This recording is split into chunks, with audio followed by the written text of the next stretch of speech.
ಎಲ್ಲರಿಗೂ ನಮಸ್ಕಾರ. ಸ್ವಾತಿಸ್ ಕುಕ್ಕಿಂಗ್ಗೆ ಸ್ವಾಗತ. ಇವತ್ತು ನಾನು ಪನ್ನೀರ್ ಟಿಕ್ಕಾ ಮಾಡೋದನ್ನು ತೋರಿಸ್ತಾ ಇದ್ದೀನಿ.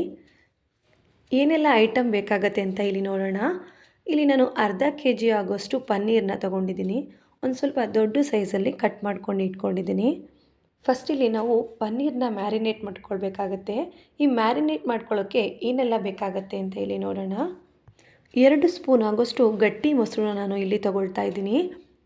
ಇದಕ್ಕೆ 1/4 ಟೇಬಲ್ ಸ್ಪೂನ್ ಆಗೋಷ್ಟು ಅರಿಶಿನದ ಪುಡಿ, ಹಾಗೆ 1.5 ಟೇಬಲ್ ಸ್ಪೂನ್ ಆಗೋಷ್ಟು ಖಾರದ ಪುಡಿನ ಹಾಕ್ಕೊಳ್ತಾ ಇದ್ದೀನಿ, ಸ್ವಲ್ಪ ಸ್ಪೈಸಿ ಚೆನ್ನಾಗಿರಲಿ ಅಂತ.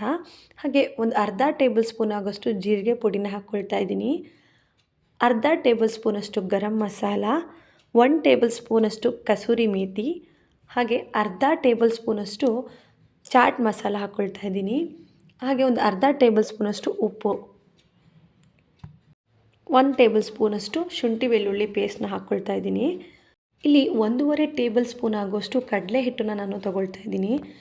ಕಡಲೆ ಹಿಟ್ಟನ್ನು ಮೀಡಿಯಮ್ ಫ್ಲೇಮ್ನಲ್ಲಿ ಇಟ್ಕೊಂಡು ಸ್ವಲ್ಪ ರೋಸ್ಟ್ ಮಾಡಿಕೊಂಡು ತೊಗೊಳ್ಬೇಕಾಗತ್ತೆ.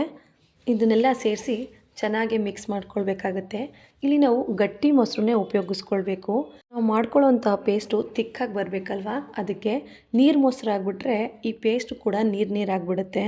ಲಾಸ್ಟಿಗೆ ನಾವು ಹಾಕಿದಂತಹ ರೋಸ್ಟೆಡ್ ಕಡಲೆ ಹಿಟ್ಟು ಕೂಡ ಒಂದು ಒಳ್ಳೆ ಬೈಂಡಿಂಗ್ ಕೊಡುತ್ತೆ ಇದಕ್ಕೆ. ಪನ್ನೀರ್ಗೆ ಚೆನ್ನಾಗಿ ಕೋಟಿಂಗ್ ಕೂರಬೇಕು ಅಂದರೆ ಪೇಸ್ಟ್ ಕೂಡ ತಿಕ್ಕಾಗಿರಬೇಕು. ನೋಡಿ ಎಷ್ಟು ಚೆನ್ನಾಗಿ ತಿಕ್ಕಾಗಿ ರೆಡಿಯಾಗಿದೆ. ಈಗ ಪನ್ನೀರನ್ನ ಮ್ಯಾರಿನೇಟ್ ಮಾಡ್ಕೊಳ್ಳೋಣ. ಇಲ್ಲಿ ಒಂದೊಂದೇ ಪನ್ನೀರನ್ನ ತೊಗೊಂಡು ಹೀಗೆ ರೋಲ್ ಮಾಡಿಕೊಂಡು ನೀಟಾಗಿ ಮ್ಯಾರಿನೇಟ್ ಮಾಡಿ ಇಟ್ಕೊಳ್ಬೇಕಾಗುತ್ತೆ. ಎಲ್ಲ ಪನ್ನೀರನ್ನು ಒಟ್ಟಿಗೆ ಹಾಕ್ಕೊಂಡು ಮಿಕ್ಸ್ ಮಾಡಿ ಕಲಿಸ್ಕೊಂಡ್ರೆ ನೀಟಾಗಿ ಕೋಟಿಂಗ್ ಕೂರಲ್ಲ ಅಂತ ಹೇಳಿ ನಾನು ಒಂದೊಂದೇ ಪನ್ನೀರನ್ನ ಹಾಕ್ಕೊಂಡು ಮ್ಯಾರಿನೇಟ್ ಮಾಡ್ಕೊಳ್ತಾ ಇದ್ದೀನಿ.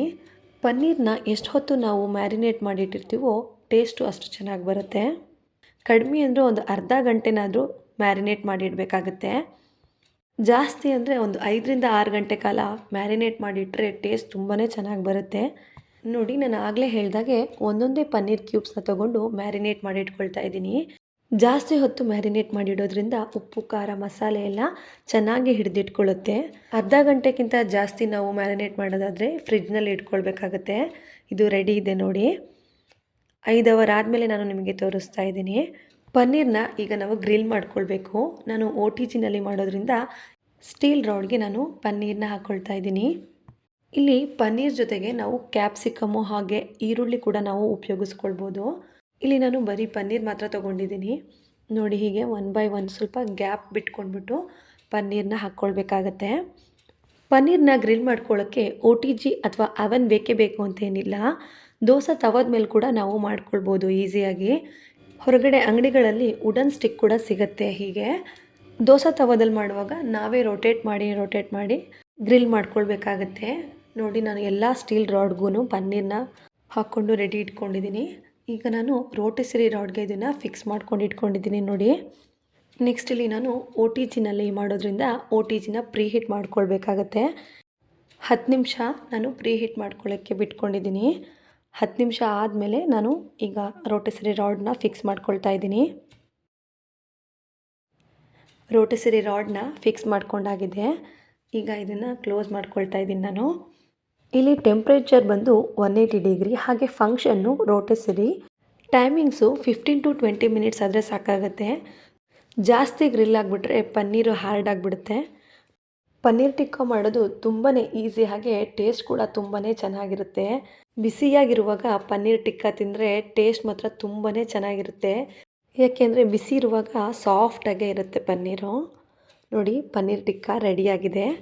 ನೆಕ್ಸ್ಟ್ ಇಲ್ಲಿ ಪನ್ನೀರ್ ಟಿಕ್ಕಾಕ್ಕೆ ಒಂದು ಚಟ್ನಿ ಮಾಡೋದನ್ನು ತೋರಿಸ್ತಾ ಇದ್ದೀನಿ. 1 ಮುಷ್ಟಿ ಆಗೋಷ್ಟು ಪುದೀನ, ಹಾಗೆ 1 ಮುಷ್ಟಿ ಆಗೋಷ್ಟು ಕೊತ್ತಂಬರಿ ಸೊಪ್ಪು, 1 ಹಸಿಮೆಣಸು, 2 ಬೆಳ್ಳುಳ್ಳಿ, 1/4 ಇಂಚು ಶುಂಠಿ, ಸ್ವಲ್ಪ ಮೊಸರನ್ನ ತೊಗೊಂಡಿದ್ದೀನಿ. ಇದಿಷ್ಟನ್ನು ನಾವು ಗ್ರೈಂಡ್ ಮಾಡಿಕೊಂಡು ಒಂದು ಚಟ್ನಿನ ರೆಡಿ ಮಾಡ್ಕೊಳ್ಬೇಕು. ಪನ್ನೀರ್ ಟಿಕ್ಕಾಗೆ ಈ ಚಟ್ನಿ ಒಂದು ಒಳ್ಳೆ ಕಾಂಬಿನೇಷನ್ ಅಂತ ಹೇಳ್ಬೋದು. ಪನ್ನೀರ್ ಟಿಕ್ಕಾನ ಹಾಗೆ ಕೂಡ ತಿನ್ಬೋದು. ಚಟ್ನಿ ಜೊತೆಗೆ ತಿಂದರೆ ಟೇಸ್ಟು ತುಂಬ ಚೆನ್ನಾಗಿರುತ್ತೆ ಅಂತೇಳಿ ನಾನು ಚಟ್ನಿ ಮಾಡೋದನ್ನು ನಾನು ಇಲ್ಲಿ ತೋರಿಸ್ತಾ ಇದ್ದೀನಿ. ಆಗಲೇ ನಾನು ತೋರಿಸಿದ್ನಲ್ಲ, ಅದನ್ನೆಲ್ಲ ಜಾರ್ಗೆ ಹಾಕ್ಕೊಂಡು ಒಂದು ಸ್ವಲ್ಪ ಜೀರಿಗೆ ಪುಡಿ ಹಾಗೆ ಒಂದು ಸ್ವಲ್ಪ ಚಾಟ್ ಮಸಾಲ ಪುಡಿನ ಹಾಕ್ಕೊಳ್ತಾ ಇದ್ದೀನಿ.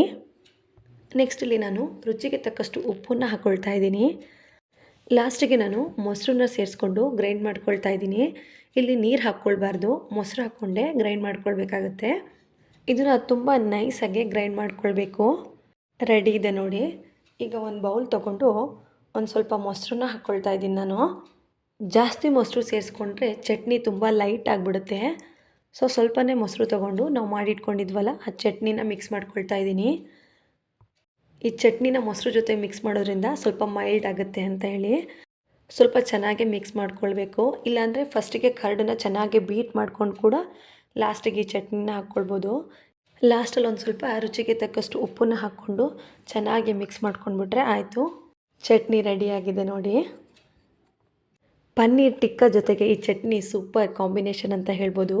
ನಿಮಗೇನಾದರೂ ಈ ರೆಸಿಪಿ ಇಷ್ಟ ಆಗಿದ್ದರೆ ಒಮ್ಮೆ ಟ್ರೈ ಮಾಡಿ ನೋಡಿ, ಖಂಡಿತವಾಗ್ಲೂ ನಿಮ್ಗೆ ಇಷ್ಟ ಆಗುತ್ತೆ. ನಿಮಗೇನಾದರೂ ಈ ವಿಡಿಯೋ ಇಷ್ಟ ಆದರೆ ಲೈಕ್ ಮಾಡಿ, ಶೇರ್ ಮಾಡಿ, ಹಾಗೆ ಸಬ್ಸ್ಕ್ರೈಬ್ ಮಾಡಿ. Thank you.